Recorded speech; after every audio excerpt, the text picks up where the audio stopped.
Welcome back to the Wrestling Related Podcast, where the topics are related to wrestling. The three of us are related to each other. I'm Josh. I don't have a sign. I'm sorry. I'm Dustin. I don't have a hat. I'm sorry. I'm Corey. And you guys are back here for what is going to be another podcast episode. This one's going to be a little bit different, though, because I am not going to be leading it. We asked you guys for some questions. You decided to submit some questions asking about the wrestling match that Corey and I had. And because Dustin wasn't a part of it, Dustin gets to lead this off. So, Dustin, fire away however you want to lead. Well, the first thing I'd like to do is just explain there's a reason why Dustin did not participate. Number one, Dustin lives 1,000 miles away. Yes, that's a good reason. And I guarantee I wasn't going to get paid enough to be able to fly up and participate and fly back. Plus, I value my marriage. So with that also being said, Dustin decided a few years ago not to be stupid and hop in a ring again, knowing that I am not going to do something that I probably shouldn't do. Yep. Oh. So that is the part of the reason why Dustin didn't participate. Because I don't think I gave you or pointed you to that question, but I had posted with Corey and I being at the event, and there were a couple people that was like, "Where's Dustin?" They were asking. So you were in South Carolina still. I was a smart brother. I was barbecuing that weekend. So sorry. Nice. Barbecue. All right. So I do have a whole list, guys, a whole list of questions submitted. Oh, my goodness. I'm going to start with the most obvious question out there. Okay. People are asking, where can we watch the obvious match that we're going to talk about today? Ooh. Well, that will also let us tell you that this episode of the Wrestling Related Podcast is sponsored by WrestlingRelated.com. It is where we are officially moving our membership community away from YouTube membership over to our own website. It'll allow us a lot more freedom, a lot more flexibility. And that answers the question, where can you watch it? Because we just dropped a watch along from our own footage of this match with us doing some commentary and some behind the scenes insights and all of that stuff. Otherwise, you're likely going to have to wait a few weeks, because I did reach out to the promoter of Central Empire Wrestling, and he said it's going to be a few weeks before they can get it up onto their YouTube channel. But if you want to watch it now, WrestlingRelated.com, join our membership community right there for as little as like $5 a month, and you will have access to that and all of the extra footage that we have setting here on YouTube, as well as so much more over there, because on our own website, we don't have to hassle with the limitations of YouTube. With that being said, do you think that upcoming matches kind of leads us into, I think there was another question here, if I remember right. Let me see if I can find it. How do we get to see some of your matches? Like the ones from long ago in a galaxy far, far away. Ooh. I don't want to watch matches. This podcast viewer, he's actually asking for a friend. Wait. He says he doesn't have any. Never mind. He's asking for himself. So yes, over on our membership community, we're going to be doing a lot more watch-alongs. Those could be really our membership's going to decide what we're watching on a regular basis and what we get to react to. It could be some of those 5-star matches that we haven't seen.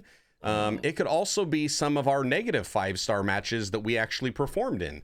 So we'll be giving some options of what we could watch, and our members are going to be voting on what we're watching and what they get to see. I don't think there's enough negative stars to put on my matches. So that's true. Sometimes, especially when you wrestled Giggles the Clown. That was a stink fest. I love that match. I love that match. That was a fun match to participate in. A Rikishi stink face with a foam butt and duct tape. Rikishi. And now all of okay, that wasn't fun. Confused. Yep. So as far as this match, and I'm going to start with Corey on this one. Corey, somebody wants to know, what was your prep like? Not only for you, but for Josh too. So Josh, think about it. Mm-hmm. Prior to the match and the day of. Prior to the match was just trying to not be in pain. And that's legit. Everything that I was doing was in preparation to just not hurt the night of and embarrass myself and not hurt the following day or days or weeks afterwards. I've learned from past experience that sometimes I'll get a little over rambunctious and I'm more concerned with, pumping up the biceps so that I can look good for a picture. And this time around, it was like, nah, I'm not really concerned with that. I tried that. It didn't work. Work?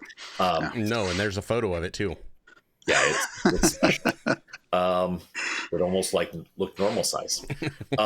So the prep this time around was more to try and be a little bit more flexible and working on just kind of loosening up the joints, so that.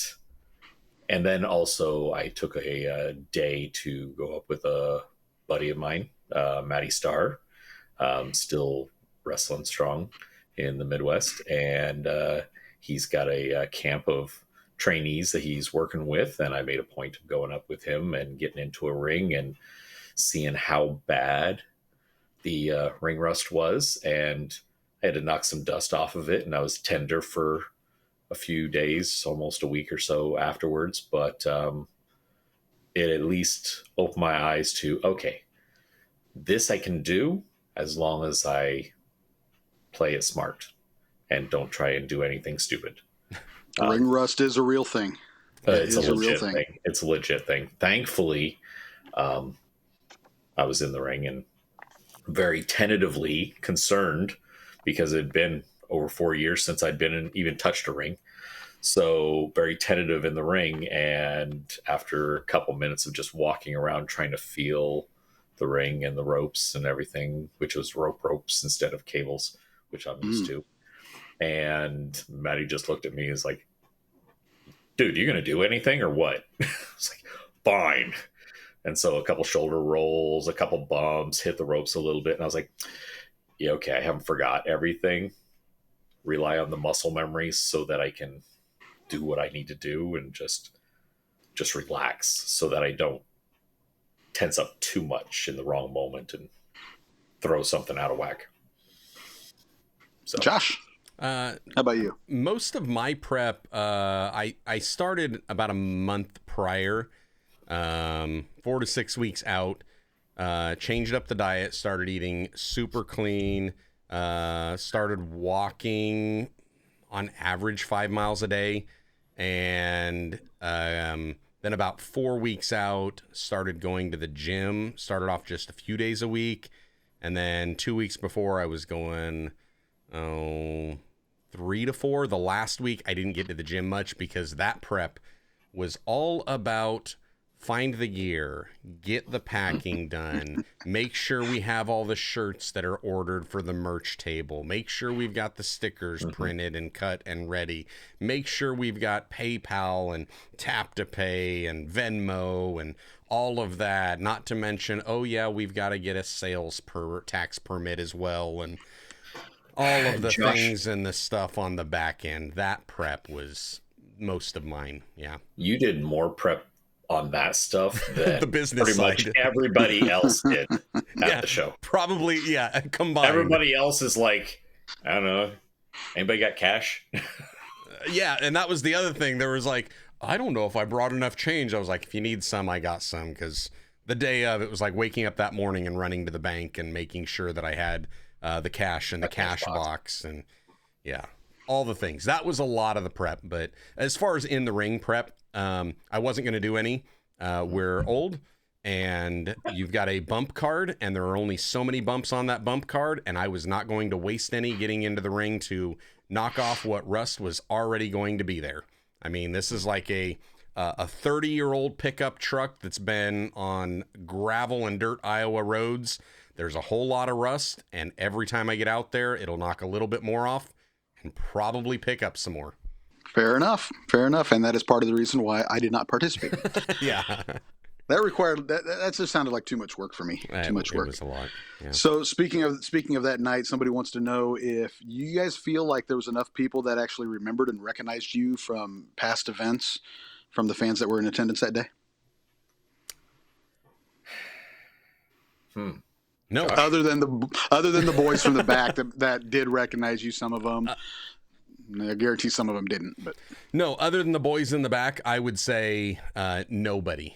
I don't think anybody noticed, recognized. Bubba wasn't there. No. Oh wow. No, fans of Indies were not there. Remind me, I'll tell you the scoop on that story. But no, so I don't think there was really anybody other than just the boys, or that had been the boys that really recognized us. And I think we saw that in the lack of merch sales that we had too.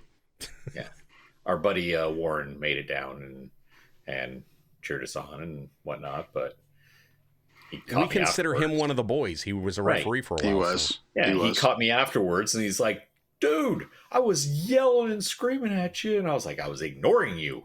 Right. Come on. I'm trying to pay attention to the rest of the crowd. My question is, how was the fan reaction though? Once you guys were out there, did they pop for you? Did they? I mean, obviously you guys were heels about it. Hot crowd. We popped everybody and their mother. I was hearing, and I've checked even afterwards, the consensus is once our match hit, the entire show changed. And the final two matches were the best two matches, which ours was second to last. And fans that were there were like, I don't know which one, I can't pick which one's my favorite, but it was one of those two. And the thing is, we just worked the crowd. Like, yeah, right.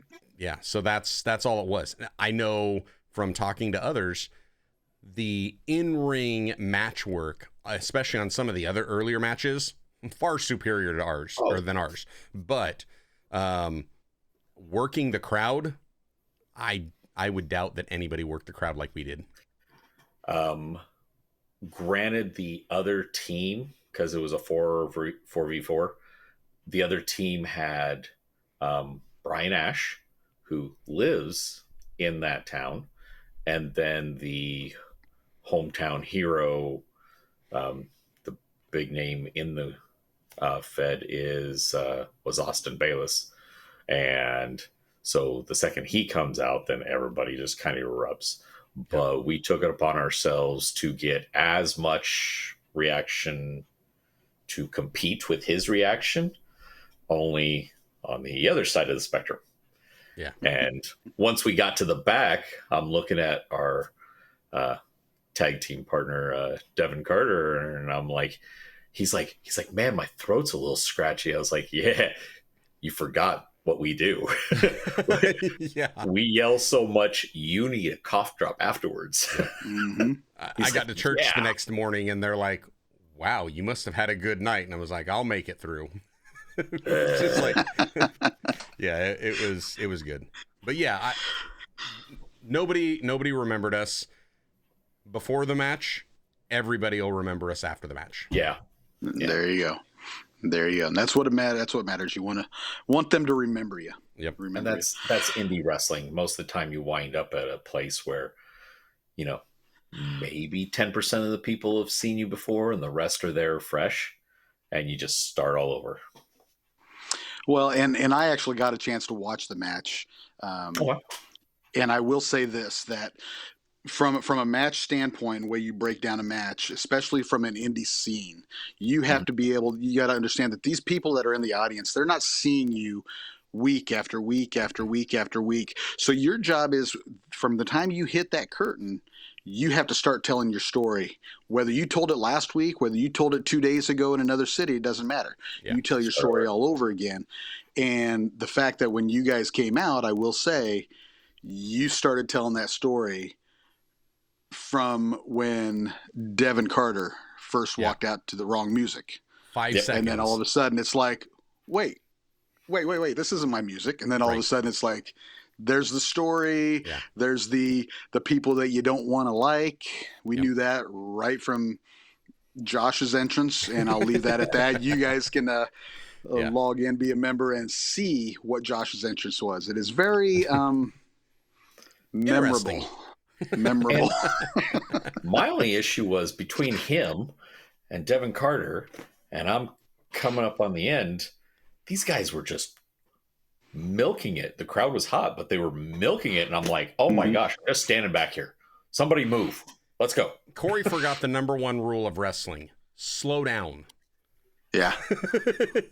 I was still in the curtain. To push us into the ring, and it was like, relax, we got time.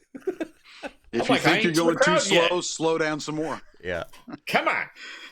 All right. Next couple of questions actually kind of fall in with each other. Actually, there's like 3 or 4 of them that kind of fall in, but we'll start with these two. Let it rip.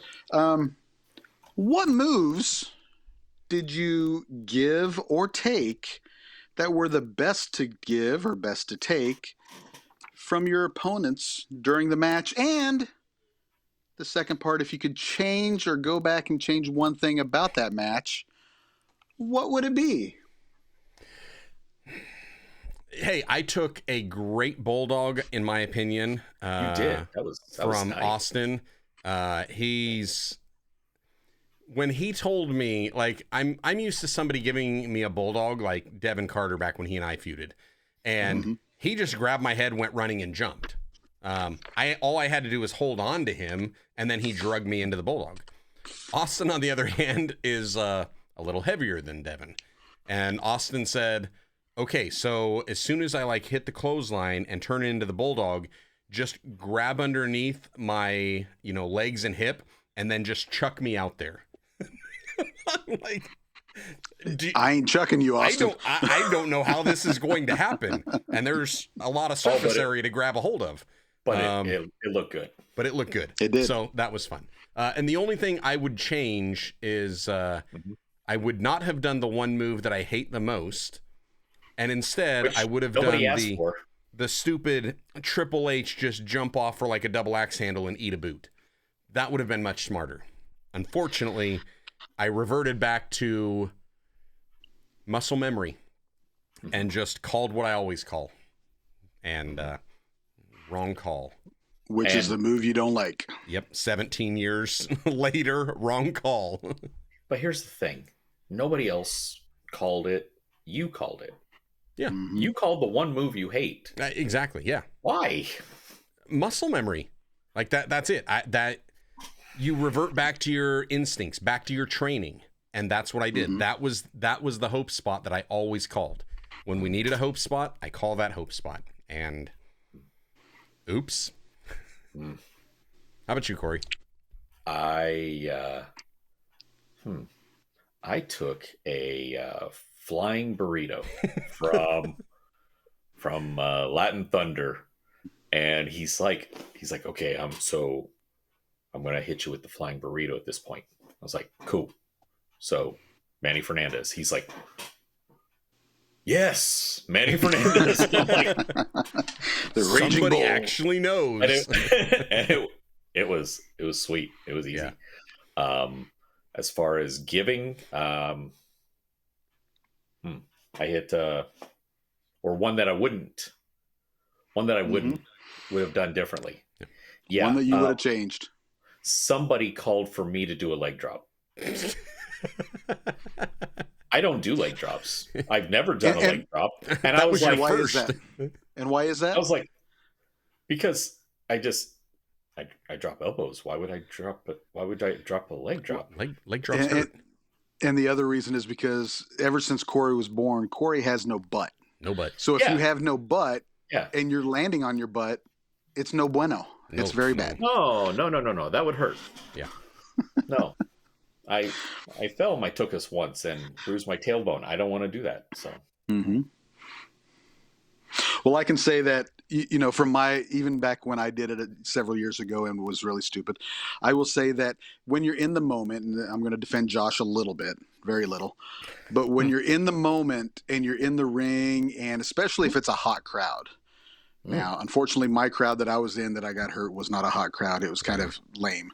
But and you're in front of a hot crowd, you have that adrenaline pump, and you have, you think, "Hey, I can still do this. I've done it so far. It's been 10 minutes. I can do this move that I've done a dozen times, if not 20-something, 100 times."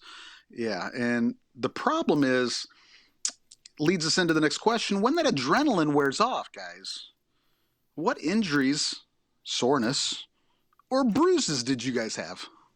Ooh, I'll start because I think Josh has a story.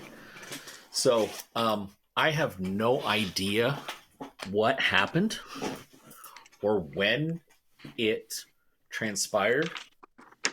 I've got, just a little guy over here, but I have no idea what this came from. Mm-hmm. Probably the ropes. Wrong side of my arm. Yeah, because I've got one from the ropes right here. That makes sense. It doesn't hurt, but all of a sudden it showed up, and I got up and took a shower the following morning. I was like, "The heck is that?" Aside from that,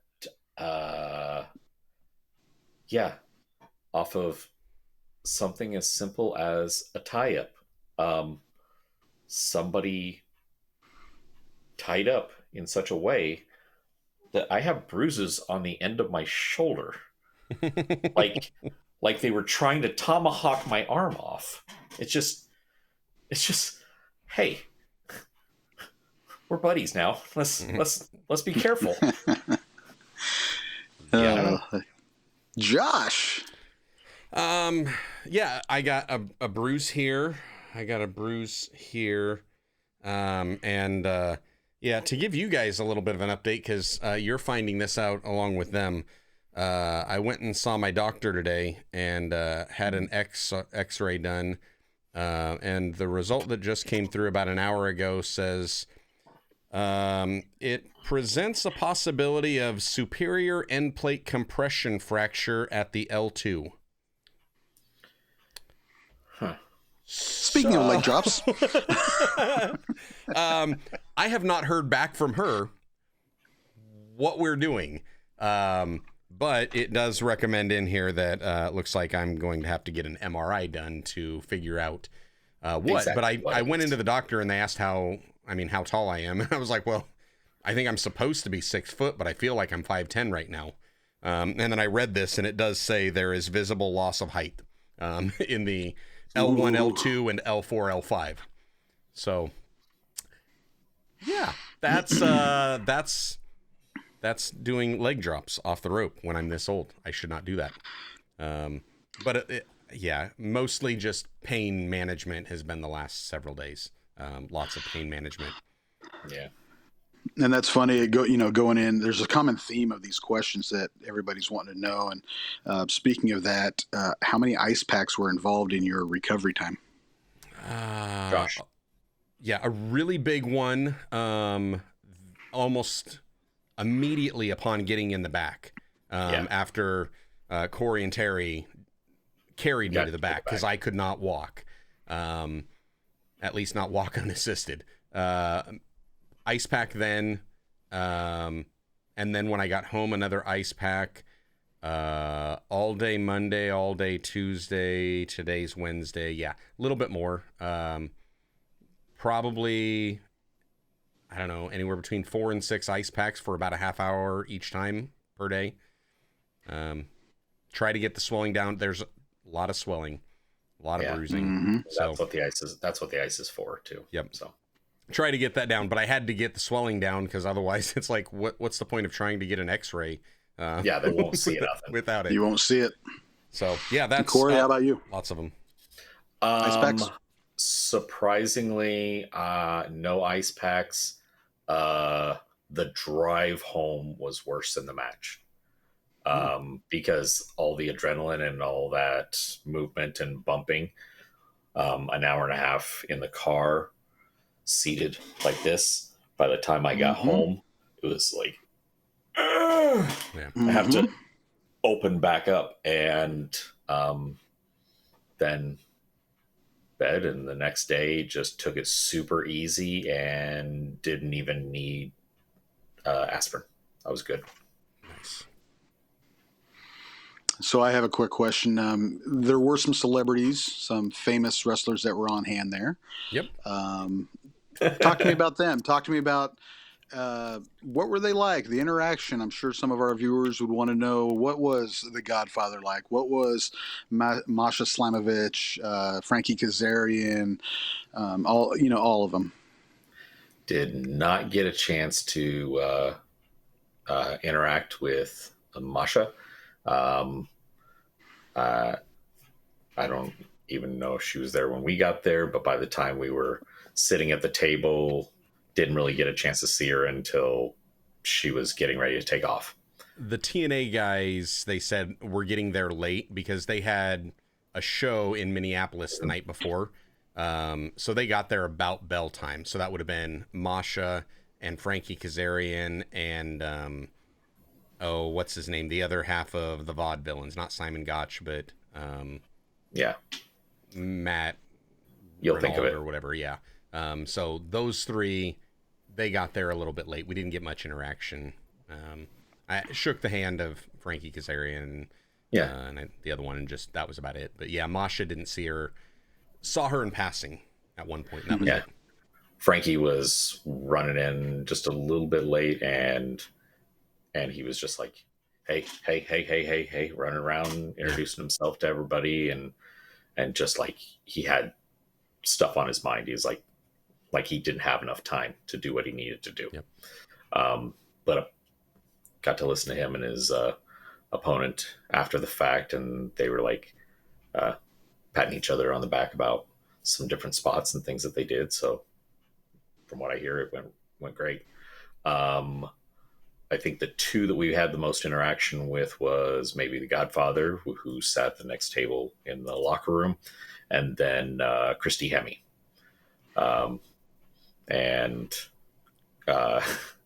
So when we had the Fan Fest, the Second Coming is essentially a 3-man group. And so they had 2 guys per table, but they put our opponents between the 2 heel tables. So our third member was like at the table beyond the next table. I'd have pulled his chair over. we tried. He was not playing. He was too busy yapping with our honorary member. But he went out for the Fan Fest, and Devin Carter sweats when he changes his mind. So I knew I liked him. And the Second Coming wears sweater vests for their entrance, and so we wore them out to the Fan Fest. And he's like, "There's no way I'm gonna wear that thing out there. I'm gonna be dying." So he went out and did not put on his sweater vest. Well, Josh's family was seated behind us at the table, all in a row. Like Josh brought his whole entourage and whatnot. So, and then Christy Hemme was like just across the way and at her table, and she was able to see us, and she came over and she's like, "See, this is what I need to do. I need to bring all the family." And because what'd she say? How many kids she got? 5. 5. Yeah. And what are the ages? I think 5 under 7. Ooh. Who indeed? Yeah. But she was explaining this, and then she's like, "Oh, and I like the sweater vests and everything." And we're like, "Oh yeah. Well, there's supposed to be a third one, and that guy down there thought he was too cool for school." And she's like, "What?" I was like, "You need to go guilt trip him. He needs to go get that sweater vest on." She's like, "I think I will." She went down there, teased him a little bit, and I hit Josh, and I'm like, "Watch this. Watch Terry's ears get red. He's gonna get really embarrassed real fast." And lo and behold, you could see him. He started getting flustered. Sure enough, she goes off to her table. He gets up and stomps on over to the back and comes marching back out, putting his sweater vest on. Yep. I will say The Godfather lives his gimmick. Everything you thought you knew about The Godfather. Yes, it's legit. He lives his gimmick. That's a shoe. You walk into that locker room, you know The Godfather's there without hearing or seeing him because you can smell him. Yep. So that's The Godfather. Great guy. Very nice, very personable, had a ton of stories, fun to listen to. And Simon Gotch, I was impressed with him because at the end of the show, there was some of the younger wrestlers that were there, and Simon Gotch was laying on the floor in our dressing room rolling around with them and showing them how to do some chain wrestling and some of the catch can stuff. Big props. And it was cool to see him taking the time working through some of the psychology behind chain wrestling and how to do it and why you would do it. Because it was like, he didn't have to, but he just took it upon himself. Yeah. Seems like it's kind of a dying art. There's a lot more of these younger kids. They just want to do the high flying, flashy stuff, and they don't want to put in the groundwork of the whoop-de-doos. They don't want to do the groundwork of, literally the groundwork, pun intended, of chain wrestling. Yeah, but I mean, think back when I started. I was one of those. You were one of those. All I wanted to do was do the dives and the flip-de-doos until, you do a suicide dive and your opponent walks away. I was the nerd watching Benoit and Regal from Japan just rolling for like 20 minutes and just. Yep. And now now we get the honor of watching people like Zack Sabre Jr. and Next level. It's way out there. Well, I got a couple more questions, and then we're going to wrap this one up, guys. Let's go. Because of the injuries, because of the soreness and the recovery time and everything, I do want to say that for all of our viewers out there, I know I personally know what it's like to recover from that, and I accepted all the prayers we got. Pray for these two. Pray for these two. Number one, pray that they need healing. They need to get healed up. Whatever Josh's issues are, pray that gets healed up. Yep. I pray that both of these two old fogies born in the 1900s would actually get a brain cell that says, maybe I'm just a little too old. Maybe I should stop doing this and just stick to podcasting and entertaining you folks, because that would be great.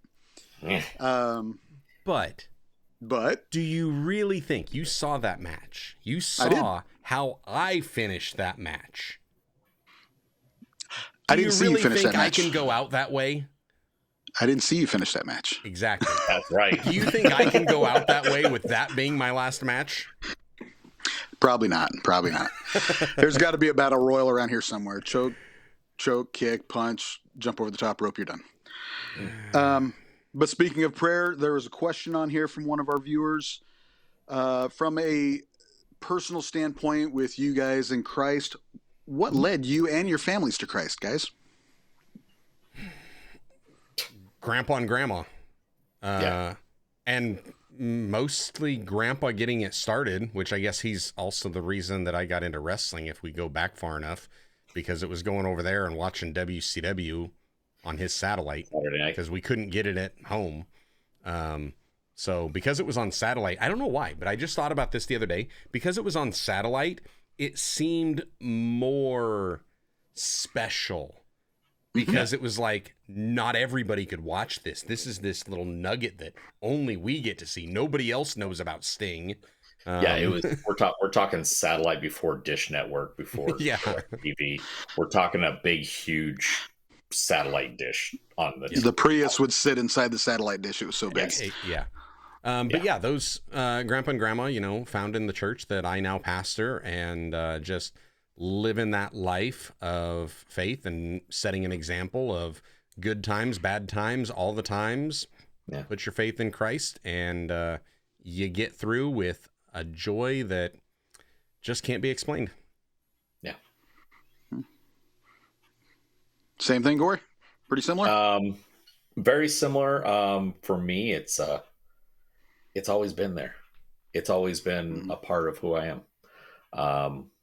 It's something that when I've taken that part of me and kind of set it aside, things fall apart. And then I bring it back and embrace it, and things kind of fit back together, and it just works better.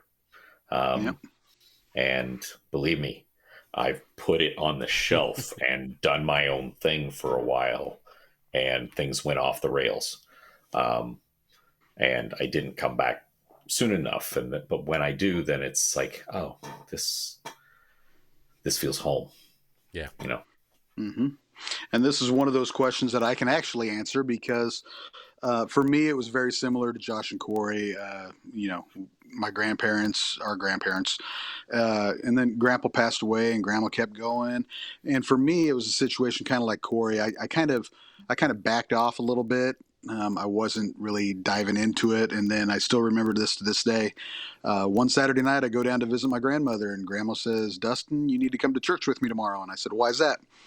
And she says, "Well, there's this cute little brunette that just moved up here from the Carolinas." And I'm like, "Ooh, cute brunettes at church. Sure, I'll go."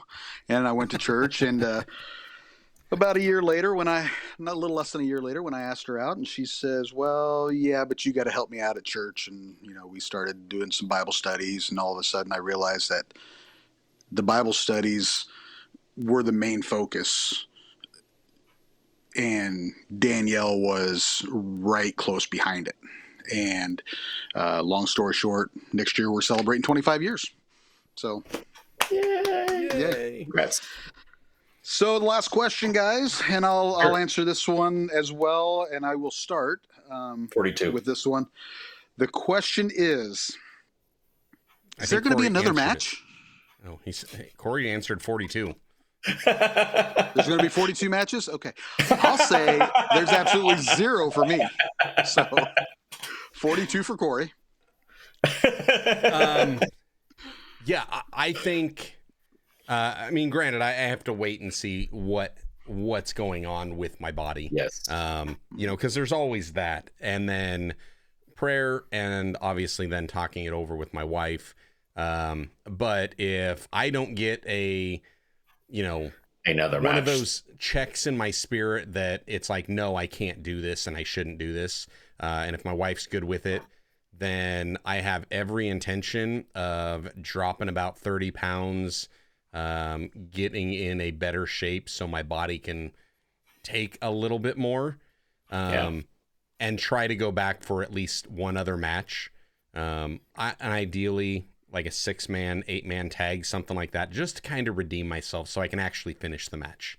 A nice and go out on a high note. Yeah, just at least one more.